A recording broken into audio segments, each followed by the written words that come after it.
존경하고 사랑하는 우리 구독자 여러분 반갑습니다. 여러분의 천만 라디오 천회장입니다. 벌써 또 이렇게 하루가 시작되네요. 하루가 시작되고 또 여러분들과 함께하는 아주 즐거운 시간을 또 보내게 되었습니다. 금방금방 가요. 금방금방 하루가 금방금방 가고 또 토요일 아침이기 때문에 여러분들과 또 제가 또 꾀꼬리 같은 목소리를 들려줘야 하는데 그렇지 못해가지고 항상 늘 송구스럽습니다. 항상 많이 떠들다 보니까 목소리가 약간 둔탁한 그런 목소리가 들리더라고요. 그래도 여러분들이 예쁘게 봐주셔서 진심으로 감사드리고 앞으로도 열심히 떠들도록 하겠습니다. 눈이 오나 비가 오나 바람이 부나 한번 계속 하는 거예요. 하루도 안 쉬고 지금까지 달려왔어요. 진짜 열심히 달려왔습니다. 뭐 주가가 폭락을 하든 뭐 떨어지든 횡보하든 얼마나 지겹겠어. 그러면은 지겹고 지치고 힘든데 그래도 묵묵하게 저는 왔고 뭐 욕을 하든지 말든지 간에 중요한 게 아니고 내 갈 길 가는 겁니다. 졸업하는 그날까지 한번 끝까지 갈 겁니다. 저와 함께 졸업하신 분들은 끝까지 가는 거고 중간에 뭐 조기 졸업 가능합니다. 조기 졸업도 가능하니까 앞으로 이제 8년 남았어요. 8년 이제 3년 차니까 8년 동안 빡세게 해야 돼요. 빡세게. 우린 또 이런 거 좋아하잖아. 1일 1깡 깡으로 가야 돼. 깡이 없으니까 이거 뭐 비리비리하니 막 이거 뭐 안 됩니다. 이거 동태눈처럼 생각 안 돼요. 눈이 완전 바짝바짝 빛나야 돼요. 바짝바짝 빛나야 하고 하여튼 여러분들 생기 있게 그렇게 하루를 시작했으면 좋겠습니다. 저는 요즘 그 인연이라는 거에 대해서 한번 생각합니다. 인연이 아니고 인연입니다. 내 삶의 인연은 어떻냐? 어떻습니까? 이렇게 되물어볼 수 있을 거예요. 내 삶의 인연. 여러분들의 삶의 인연은 어떻습니까? 사람이 그 눈 깜빡하는 순간, 그 짧은 시간을 가리켜 가지고 뭐라고 하냐? 찰나라고 하죠. 찰나. 이 찰나라고 이제 부르는데, 그럼 손가락 한 번 튕기는 시간을 가리켜서 탄지라고 해요. 탄지라고 부릅니다. 그러면 숨 한 번 쉬는 시간을 뭐라고 하냐? 순식간이라고 하는데 아주 극히 짧은 동안을 일컫죠. 순식간이다 이렇게 하죠. 그 반면에 겁이라는 게 있어. 겁이 뭐예요? 겁 한자인데 겁. 이 겁이라는 낱말에는 글자 하나 덧붙여 가지고 헤아릴 수조차 없이 아주 길고 긴 시간을 영겁이라고 합니다. 영겁이라고 부르는데 여러분들 종교 중에 힌두교 알죠? 힌두교. 이 힌두교에서는 그 43억 2천만 년을 일겁이라고 합니다. 일겁. 야, 엄청난 시간이죠. 43억 2천만 년을 일겁이라고 한다.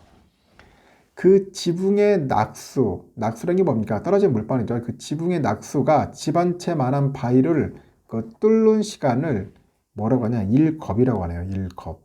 야, 이 물방울 떨어져가지고 뚫는 그 시간을 일겁이라고 한다. 이 잠자리가 날개짓으로 바위를 달아 없어지게 하는 시간도 우리가 일겁이라고 합니다. 참으로 엄청 긴 대단한 시간이에요. 상상조차 이 불가능한 시간 아니겠습니까? 일겁이라는 시간. 근데 우리가 살면서 그 만나는 수많은 사람들 있죠. 사람들을 이 겁이라는 인연으로 이제 표현하는 말들이 좀 있어요. 뭐가 있냐? 이전 숫자로 보면 500겁이다. 500겁은 이 500겁의 인연이라는 게 뭐냐? 500겁. 이거는 뭐 500겁의 인연이 있어야지만이 결국은 옥깃을 스칠 수 있다. 옥깃을 스칠 수 있다고 하고 그러면 2000겁이라는 그 세월이 지나야지 사람과 사람이 하루 동안 동행할 수 있는 그런 기회가 생긴다는 거야. 2000겁. 그러면 5천의 겁의 인연이 되어야지만이 이웃으로 태어날 수 있다. 그 6000겁이 넘는 인연이 되어야 하룻밤을 같이 잘 수 있게 된다고 합니다. 그럼 억겁의 세월을 넘어서야 평생을 살 수 있게 된다. 평생. 억겁의 세월. 참으로 놀랍네요. 이렇게 신비스러운 경지에 갇힌 듯 우리 지금의 내 주위에서 스쳐가는 모든 사람들 참으로 놀라운 인연들이 아닐 수 없다는 생각을 떨쳐버릴 수밖에 없어요. 나와 그 인연을 맺고 있는 모든 사람들과 그것이 스쳐가는 정도의 짧은 인연일지라도 그들은 최소한 1000겁, 이 1000겁 이상을 뛰어넘는 그런 인연으로 만난 귀하고 소중한 분들이 아닐까 하는 생각을 해요. 그렇다고 내가 온 몸과 마음과 정성과 시간을 함께한 그런 사랑하는 사람들은 과연 어떤 분들입니까? 어떤 분들이에요, 여러분들? 특히 옆에서 묵묵히 지켜주는 아내, 우리 가족들, 뭐 친구와 이웃, 모든 지인들까지 말하는 건데, 내게 인연이란 이름으로 만난 모든 이들한테 더욱더 아끼고 보듬고 사랑을 해야 합니다. 알겠죠? 하여튼 이렇게 저는 우리 천만전자 채널을 통해 가지고 이렇게 반갑게 만나는 이 찐팬들, 우리 팬들과의 그 인연에 항상 감사하고 또 감사하고 행복을 기원합니다. 항상 여러분들 건강하시고 즐겁고 행복하길 바라는 마음에서 제가 이야기를 해본 겁니다. 아름다운 인연 얼마나 좋아요. 삼성전자 이야기 해보겠습니다. 세계적인 반도체 기업인 인텔이 어닝 쇼크, 이 어닝 쇼크 수준의 지난해 4분기 실적을 공개를 했어요. 올해 1분기 실적도 시장 기대에 못 미칠 것이다 그렇게 밝혔는데, 이 경기 침체에 따른 반도체 수요 감소로 올 상반기 내내 칩 가격이 약세를 면치 못할 것이다 그렇게 예상이 됩니다. 삼성전자는 수익성을 방어하기 위해서 반도체 생산량을 줄이는 인위적인 감산 검토에 들어갔어요. 인텔은 26일 지난해 4분기 매출이 6년 만에 최저인 140억 4,200만 달러에 그쳤습니다. 전년 동기 대비 31.6% 감소를 했어요. 수익성에서도 월가의 전망과 달리 11억 3,200만 달러의 영업 손실, 그리고 6억 6,100만 달러의 순손실. 인텔 완전 박살 났네요. 인텔의 1분기 실적 전망도 비관적이다. 그럽니다. 비관적이다. 그런 평가가 있는데, 회사는 1분기 매출 105억에서 110억 달러, 주당 순손실이 한 15%를 제시했네요. 증권사 전망치 평균 매출 139억 3천만 달러, 주당 순이익 24센트에 크게 못 미칩니다. 미국 경제방송인데 CNBC 여기서 보니까 인텔이 끔찍한 분기 실적을 기록을 했고 올해도 힘들 것이다. 그 실적 공개 후에 인텔 주가는 시간에 거래해서 한 9.7% 급락을 합니다. 9.7% 급락을 해요. 이렇게 인텔의 실적 쇼크는 글로벌 반도체 시장을 짓누르고 있는 유례없는 그런 공급 과잉 상황이 반영된 결과인데, 이 반도체 수요 급감으로 칩 제조나 유통, 고객사 모두에게 적정 수준을 웃도는 20주치 가량의 재고가 쌓인 것으로 전해졌어요. 그래서 겔싱어 그 CEO는 이날 올해 역사상 가장 강력한 재고 조정이 진행될 것이다 그렇게 언급을 했는데, 이 반도체 업황이 빠르게 악화되다 보니 삼성은 웨이퍼 투입량을 조절해서 D램과 낸드 플래시 생산량을 줄이는 인위적인 감산을 검토합니다. 그래서 공급을 줄여가지고 재고를 축소하고 칩 가격 하락세를 멈추게 하려는 목적인데, 삼성 내부에서도 지금 같은 공급 과잉 상황이 지속되면 올 1분기 반도체 사업에서 이 조단위 영업 손실을 낼 거라는 위기감이 있어요. 일단은 26일 열린 인텔의 기업 설명의 IR 분위기는 그 어느 때보다 무거웠는데, 어닝 쇼크 수준의 실적에 대해서 팻 겔싱어 CEO는 생각하지 못한 숫자라는 당혹감을 감추지 못했고, 업황에 관해서는 경기 침체 영향으로 올 상반기 내내 역풍을 맞을 것이다 그런 이야기를 합니다. 예상보다 비관적인 인텔의 업황 전망에 삼성 반도체 부문의 올해 실적에 대한 우려도 커지는데, 이 조 단위로 예상되는 분기 적자를 줄이는 게 급선무라는 지적도 있고, 삼성 경영진은 수익성 악화를 막기 위해서 인위적인 감산에 들어가는 방안을 검토 중입니다. 이날 인텔의 IR에 관심을 끈 부분은 올해 반도체 업황 전망인데, 최근에 모건 스탠리 그리고 글로벌 투자은행이 TSMC나 삼성전자 등 이 반도체 기업에 대해서 매수를 권하는 분석 보고서를 잇따르네요. 그 시장에서도 업황 개선 전망이 확산됐는데, 겔싱어 CEO는 이런 기대에 찬물을 끼얹어 설명에서도 올 하반기 개선 조짐에 대한 언급도 있었지만은 발언의 대부분은 신중론에 무게로 쏠린다.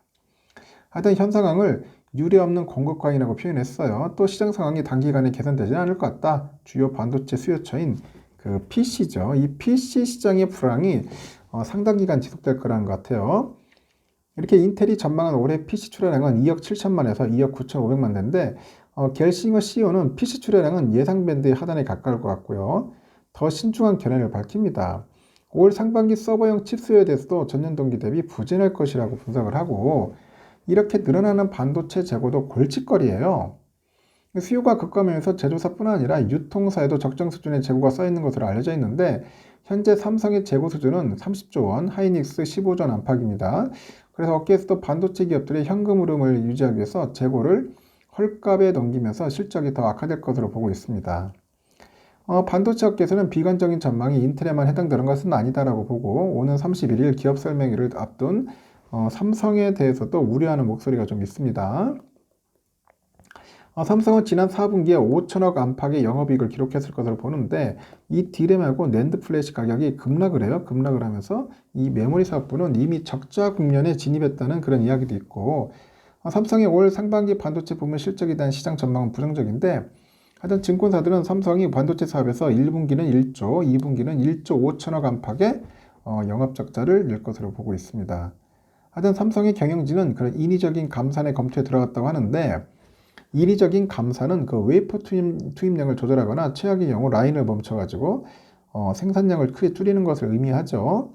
현재는 뭐 하이닉스, 마이크론, 일본의 키옥시자 등 경쟁사들은 지난해 10월부터 이 인위적인 감산하고 설비 투자 축소를 선언했어요. 현재 실행에 옮기고 있고 삼성은 그동안 인위적인 감산에 소극적이었습니다. 현재 상황을 유지하면서 경쟁사의 그 손실을 유도하는 것이 중장기적인 그런 경쟁 구도에 유리하다는 판단인데 이 때문에 삼성은 설비 재배치 등 라인 최적화 그리고 제품 전환 등을 통해 가지고 아주 자연스럽게 생산량을 조절하는 소극적 감산, 이 소극적 감산만 해온 거죠. 이렇게 분위기가 바뀐 거는 반도체 시장이 예상보다 빠르게 약화되다 보니 업계 최고 수익성을 자랑하는 삼성전자마저 실적 방어의 필요성이 커졌어요. 삼성 내부에서도 현재 상황이 지속되면 1분기 적자 규모가 시장 전망치를 크게 웃돌 것이다 이야기도 하고 있고 삼성이 감산을 통해서 칩 공급량을 줄이면은 이 반도체 가격 하락세가 멈추고 이제 스마트폰 제조사나 서버 업체 등이 칩 구매에 나설 것으로 봅니다. 그래서 하이닉스, 마이크론 등이 추가 감산을 하면은 올해 하반기에는 D램 시장이 확연한 그 반등세를 보일 것이다. 그 삼성의 감산 동참 여부가 업황 개선의 열쇠가 되지 않겠냐? 뭐 그렇게 보는 것 같습니다. 모르겠어요. 감산을 할지 말 그대로 치킨 게임을 할지 우리 삼성전자 앞으로 어떤 모습을 보일지 한번 나중에 한번 챙겨볼 것 같습니다. 아직까지는 뭐 특별한 그 삼성의 반응은 없어요. 일단은 일본과 네덜란드가 이제 대중국 반도체 장비 수출 통제에 동참하라는 그 미국의 요구를 받아들이기로 했다고 합니다. 반도체 장비 시장을 과점한 그 3국이 대중국 공동전선을 구축하기로 하면서 이제 첨단 기술을 둘러싼 미국과 중국 간 패권 전쟁이 한층 이제 격화될 것 같아서 우려되네요. 중국의 반도체 공장을 보유한 삼성과 하이닉스도 일정 부분 타격이 불가피할 것이다. 그런 이야기가 있는데 블룸버그 통신에서 그래요. 지금 보니까 미국, 일본, 네덜란드 당국자들이 이날 워싱턴 DC에 만나서 대중국 반도체 수출 통제 조치에 대한 협의를 벌였고 27일 최종 합의에 이를 것이다. 현지 소식통을 인용해 보도했어요. 이에 따라서 세계적인 반도체 장비 업체죠. 미국 프라이드 머티리얼즈하고 여러 기업들이 있는데요. 대중국 그 수출이 제한될 것이다. 그렇게 본 것 같습니다. 다만 이 조치를 공개 발표할 계획은 아직 없다. 그렇게 소식통은 전했고요. 특히 ASML은 그 첨단 반도체 생산에 필수적인 EUV 노광 장비 이어서 9세대인 DUV 노광 장비 수출에도 제동이 걸릴 것 같아요. ASML은 그 미국의 요구를 받은 자국 정부의 조치에 따라서 2019년부터 EUV 장비의 중국 수출을 중단했지만은 그 자동차, 스마트폰, PC 등에 들어가는 범용 반도체 제조에 사용되는 그 DUV죠. 이 장비 수출은 유지해 왔습니다. 이번 조치로 DUV 그 장비 수출까지 막히면은 중국은 최첨단 반도체는 물론이고 범용 반도체하고 메모리 반도체 생산까지 차질을 이제 빚게 되는 셈입니다. 일본 정부도 이번 합의로 자국 반도체 기업인 니콘에 유사한 수출 제한을 가할 것으로 보인다.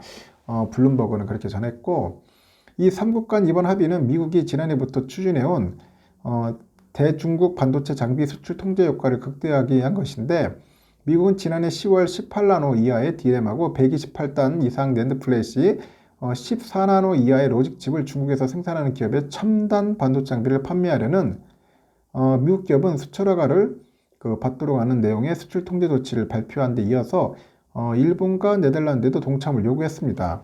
이 반도체 장비 시장의 그 큰 손인 일본과 네덜란드의 참여 없이는 수출 통제 효과가 떨어진다고 판단했기 때문인 것 같습니다. 그래서 바이든 미국 대통령은 최근 기시다 후미오 일본 총리와 마르크 리터 네덜란드 총리와의 그 정상회담에서도 반도체 규제 동참을 강하게 현재 요구한 것으로 전해졌고요.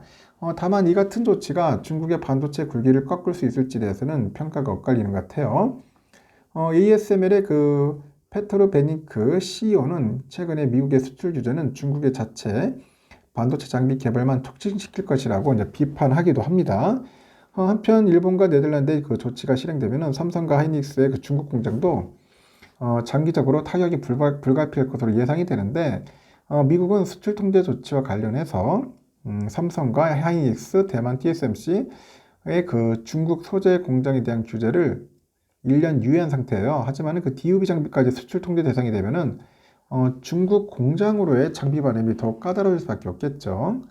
현재 삼성은 중국 시안의 낸드 플래시 공장, 하이닉스는 우시의 D램 공장, 그 다른의 인텔로부터 인수한 낸드 부분 공장을 가동하고 있고, 하이닉스는 2019년 초에 우시 D램 공장에 DUV 장비를 도입해서 현재 생산에 활용을 하고 있는 상황입니다. 점점 미국 애들이 좀 깡패짓을 하고 있는 것 같아요. 중국을 아예 작살내려고 아주 작정을 한 것 같습니다.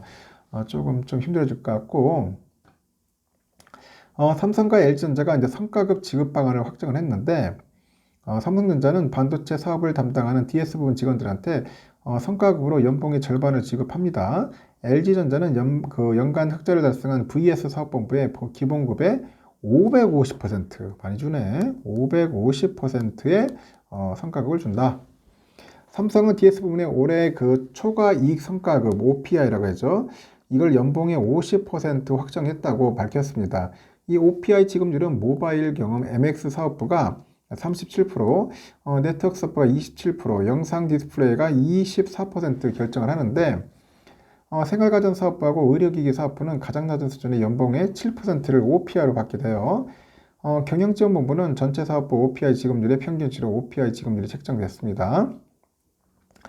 이렇게 OPI는 연초에 목표로 한 실적의 달성 여부에 따라서 초과 이익의 20% 한도 내에서 연봉의 일정 부분을 성과급으로 지급하는 제도인데 해마다 한 해 실적 결산을 마무리한 뒤에 1월에 지급합니다. 최대 지급률은 연봉의 50%고 TS 부분이 올해 받은 OPI는 최대치에 해당합니다. 그리고 반도체 부분은 올해 하반기 들어서 업황 악화로 어려움을 겪었는데 상반기 성과를 바탕으로 다른 사업부에 비해서 높은 수준의 OPI 지급률이 책정이 되는 거죠. 생활가전 사업부는 사업부 가운데 가장 낮은 성과급을 이제 받게 돼요. 삼성은 최근에 그 생활가전 사업부 개발팀 산하의 키친, 리빙 개발그룹 등 2개 팀을 냉장고, 조리기기, 식기세척기, 의류케어, 청소기 등 5개 팀으로 세분화하네요. 또 VD하고 MX 사업부 임원 6명을 생활가전 사업부 개발팀으로 발령내가지고 생활가전 그 경쟁력 강화에 나서는 것 같습니다. LG도 마찬가지야. 이날 직원을 대상으로 사업본부별 설명회를 열고 경영 성과급 지급률과 지급 일정을 안내했는데 연간 흑자를 기록한 VS 사업본부는 기본급의 550%에 해당하는 경영 성과금 받고 VS 사업본부는 연정적인 공급망 관리로 작년 매출액 8조 6,496억 기록했고 전체 매출액 가운데 전장 사업의 비중이 처음으로 10%를 넘습니다. 생활가전을 담당하는 H&A 사업본부는 기본급의 250에서 300%를 성과급으로 받고요. TV를 담당하는 HE 사업본부는 기본급의 100에서 130%, 하여튼 기업간 거래 사업을 담당하는 BS 사업본부 100에서 250, 하여튼 이번 경영 성과급은 다음 달 3일 날 준다고 하는 것 같아요. 하여튼 회사 전체 매출액하고 영업이익의 목표 달성도를 모든 조직에 기본적으로 적용하는 것 같습니다. 그래서 각 사업본부 매출액과 영업이익의 목표 달성도 등을 반영해서 성과급 지급률을 결정했다. 그런 이야기를 하는 것 같습니다. LG전자도 열심히 한 사람들한테는 팍팍 주는 것 같아요. 좋은 것 같아. 열심히 하면 그만큼 보상을 해줘야겠지. 삼성전자는 그 반도체 유튜브 채널의 그 경기현 사장의 지난 1년간 그 위톡에서의 발언을 담은 영상을 게시를 했던데 이 경사장이 위톡에서 언급한 발언과 이와 관련한 변화를 키워드를 통해 소개를 한 것 같아요. 그 삼성 내부에서도 소통왕으로 불리는 경사장이라고 하는데 21년 12월 위톡을 시작해서 임직원들한테 삶과 조직, 나아가 세상을 바꾸자고 힘줘어 말해왔다고 합니다. 그런 영상에서 가장 중요한 게 듣는 것이다. 많이 듣고 진심으로 생각하고 현장에 대화하는 one on one 이런 하여튼 우리 조직 전체 활성화됐으면 좋겠다. 그렇게 언급을 하고 자신부터 이를 실천하겠다. 제가 우리 회사의 리더를 존중하고 존중받는 리더가 다시 자신의 구성원들을 존중하는 문화를 만들어가겠다 언급을 해요. 하여튼 경사장이 강조한 디지털 트랜스포메이션도 언급했는데 그 자료보다 본질을 토의함으로써 효율적으로 일하는 문화를 만들자는 거래요. 하여튼 데이터를 기반으로 생각하고 의사결정하는 그런 수평적인 토론 문화와 도전적인 목표 수립하고요. 가치를 높이는 데 집중하자. 그런 이야기를 한 것 같아. 하여튼 이와 관련해서 간단한 보고 문화를 정착시키기 위해서 모든 자료를 절반으로 줄여야 한다. 그렇지. 자료만 장뜩만 뭐하겠어. 심플해야지. 아울러서 임직원들이 직접 참여해서 회사의 비전과 미션, 인사제도를 설계하고 임직원들의 커리어 설계 프로그램도 개선하겠다 약속을 합니다. 또 지난해 보니까 기술의 핵심은 사람이다. 그 지속적인 성장을 위해서 교육을 강조하고요. 이어서 모두가 각자의 방식으로 성장할 수 있는 교육기를 제공하겠다고 합니다. 그래 각자의 성장이 조직의 성장에 기여하는 그 선순환 구조를 만들겠다. 그렇게 언급을 하죠. 삼성은 올해에도 위톡을 계속 이어나가겠다는 방침인 것 같습니다. 경사장은 위톡뿐 아니라 개인 소셜미디어를 통해서도 소통 행보를 이어나가고 있고 최근에 삼성 고속도로라고 써있는 그 도로 표지판을 들고 촬영한 사진을 올리면서 삼성의 제2파운드리 공장으로 설립되는 테일러 공장이 올해 안에 완공될 것이다. 그렇게 언급도 합니다. 여기까지 삼성 소식은 마무리하겠습니다. 여러분 오늘 하루도 즐겁고 재미있고 행복한 하루 보내시길 바라요. 진심으로 감사드립니다.